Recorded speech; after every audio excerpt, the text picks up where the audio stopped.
Hannah. Thank you for doing this with me today. No Could problem. you just give me a little bit of information about HanaTech, please? Yeah, sure. So I started HanaTech as a consultancy specialising in digital process improvement. I started it at the back end of 2019. What I want to really do with the business is help the manufacturing industry, help SMEs with their digital journeys and Industry 4. While starting though my business, working with local traditional metal companies, I saw a gap in the market. I saw that they needed an affordable and approachable solution to help them digitise their shop floor. So I come up with an idea for something called the Glass Factory. And so that's my whole business from then on till now. We are centering around developing that product and helping manufacturers. I'm in year 3 now. I've just finished my year 3. Excellent. Thank you, Hannah.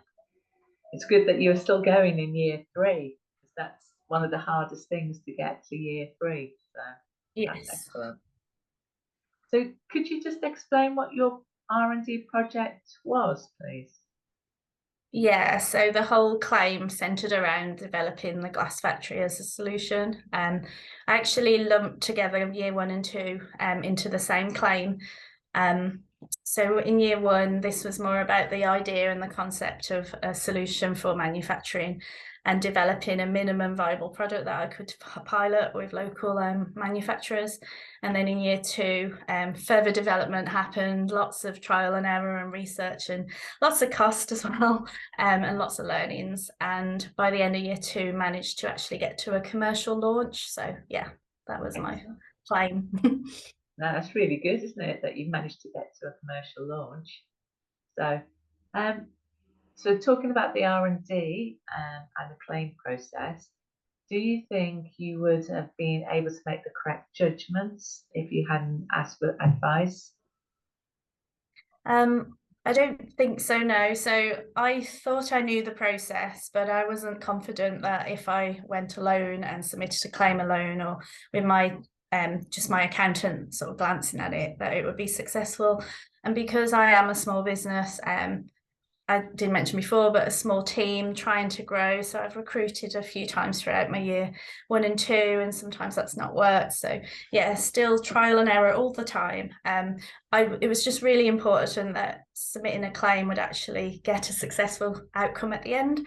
So yeah, I really appreciate the support that you provided, Gaynor, in helping.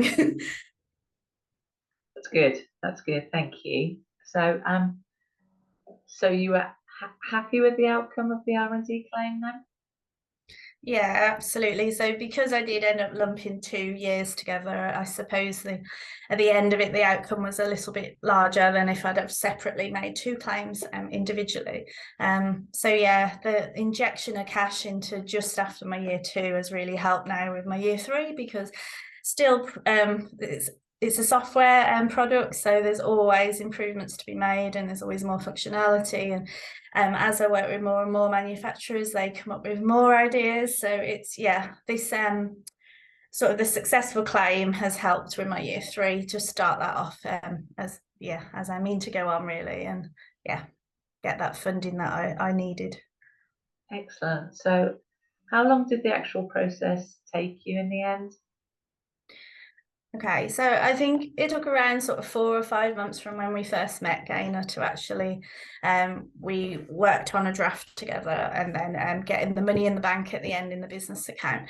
But I know that did span across finalising my year 2 accounts. So I know that delayed us a bit, and then it went over Christmas. So yeah, 4 to 5 months felt okay, but I'm sure you probably work quicker with other companies. So the delay is probably our fault. No, I think it varies, you know what I mean? It's as you say, you were at the end of your year 2, so we had to wait for your accounts anyway, Yeah. so it was fine. So as long as you're happy that you know the claim was successful and you got your money. So looking forward to year 3, end of year 3 now, are you planning on doing more R&D tax credits, and how will that impact your business? Yeah, absolutely. I need to have this as business as usual now. So I'm already, we've just closed year 3 in terms of the calendar year, and now I'm working with my accountants to get the accounts finalised so that we can actually get an R&D claim in a bit quicker this time, because it's invaluable, as I say, being a small business and investing a lot into a new product. The more spare cash that I can acquire, the better, really. So yeah, it's part of my BAU, hopefully. Excellent, excellent. And finally, can I just say, how likely are you to recommend R&D tax as a company, please? Um, yeah, very lightly. I do talk to my manufacturing clients as well, make sure that they do it, because I know they're all innovating on products. But yeah, in terms of a small business trying to invest in a new product, absolutely would recommend working with yourself, the Gaynor, and your team, because it was smooth and you helped me with there was no sort of silly question that I asked. You sort of helped me just be a bit more confident in the claim and the outcome. So thank you for that. No, thank you. Thank you very much. Thank you, Hannah, for your time today. And yeah, good luck with your next claim. Thank you.